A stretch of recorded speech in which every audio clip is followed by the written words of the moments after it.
Na prática, todo mundo que ganhava lá entre 4.600 e 20 mil não teve a redução de 10%. Então, a CEMIG mentiu. Ela deu redução de 10% para a CEMIG. Né? Para a maioria dos beneficiários, a gente estima que entre 70% e 80% dos beneficiários não houve redução. Então, eu vou começar a falar desse reajuste negativo de 10%, que é importante que a gente tenha aqui em mente isso. Né? A CEMIG pagava a parcela dela, né? Fechando 2023, ela pagava uma parcela de R$ 1.080, né? 1.080 e alguma coisa. E passou a pagar, durante o ano de 2024, 980. Então, a CEMIG teve, efetivamente, essa parcela que ela paga para cada participante do plano, né? Para cada beneficiário titular do plano. Então, ela pagava 1.080, passou a pagar 980. Ela teve uma redução na parcela dela de 10%, R$ 100, né, grosso modo, do valor da parcela dela.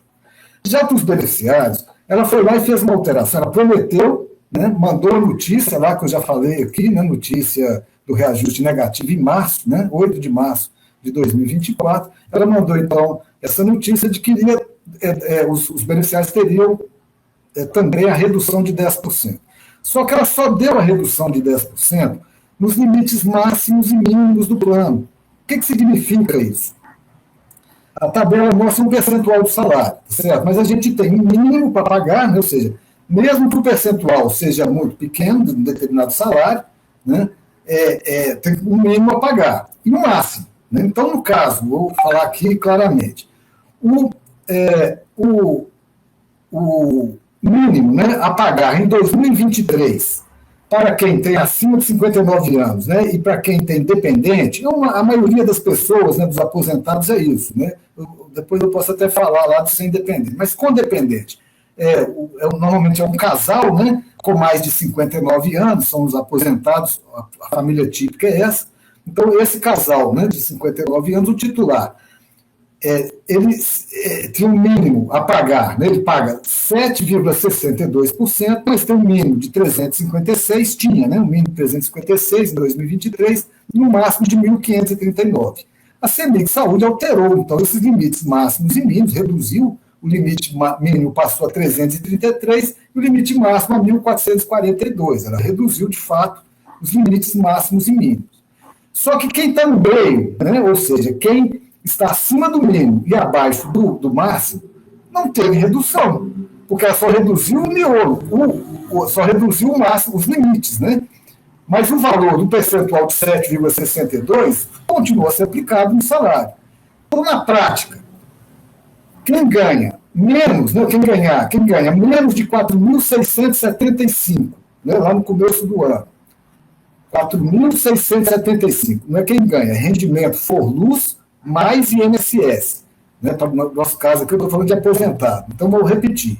O aposentado acima de 59 anos, com uma dependente, né? Normalmente a cônjuge, com mais de 59 anos, esse aposentado, se ele ganha menos de R$ 4.600 de renda, for luz, mais ele teve a redução de 10%. Também existe o que eu falei, o máximo, né? Ou seja, quem pagava o máximo, né, 1.539, também teve essa redução. O problema é que o limite máximo, né, o salário seria de 20.198. Então, quem ganhava acima de 20 mil reais é que teve o reajuste. Na prática, todo mundo que ganhava lá entre 4.600 e 20 mil não teve a redução de 10%. Então, a CEMIG mentiu. Ela deu redução de 10% para a CEMIG. Né? Para a maioria dos beneficiários, a gente estima que entre 70% e 80% dos beneficiários não houve redução na contribuição. Tá certo? Então, fizeram uma lógica lá diferente. Né? Aliás, temos aqui que destacar isso. Né?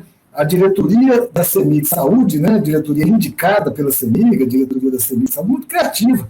Né? Usa de muita criatividade para poder fazer esse tipo de manobra. Então, com essa manobra, ela deu 10% de redução para a CEMIG e não deu os 10% de redução para os beneficiários. Isso é importante que os beneficiários, inclusive, olhem o seu contra-cheque e constatem lá. O contra-cheque lá de janeiro, fevereiro, março, né, se houve redução. A maioria não teve redução. Bom, mas com essa redução, a CEMIG Saúde perdeu receita, né, em torno de 50 milhões.